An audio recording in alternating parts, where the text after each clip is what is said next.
Okay, so this session is a little bit technique-oriented, and we're going to start with Bill, the no longer undefeated Bill Maloney, on preoperative planning. I thought you guys were bright, but take it back. So Tom asked me to tell how I like to do it preoperative planning. Well, this is how we do it at Stanford. Can't advance the slides, but have the fellows do it. That's what I pay them for. Thank you for your attention. So, more seriously, the goals are in hip surgery to restore the hip biomechanics. So you're looking to get an anatomic hip center, you want to get the offset right, you want to get the leg length. That's primarily why we do templating. Implant sizing is a secondary consideration, obviously helpful. In general, with templating, we're plus or minus the size we put in.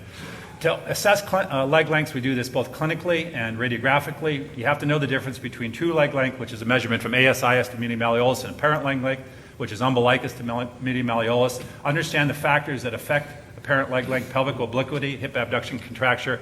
The involved side is long, hip adduction contracture. The involved side is short, and then scoliosis obviously can affect the pelvis. We do clinical and radiographic measurements. Here's a patient that had an adduction contracture. You can see he has a pelvic obliquity associated with that. The apparent leg length discrepancy is 3 centimeters. The true leg length discrepancy is 1 centimeter. You do not want to lengthen this patient 3 centimeters. If you look at it radiographically, you can draw the lines any way you want. It confirms that based on using a magnified ruler to measure leg length discrepancy, about a 7 millimeter leg length discrepancy. This patient has a relatively normal hip on the other side, so the first thing you do is template the socket.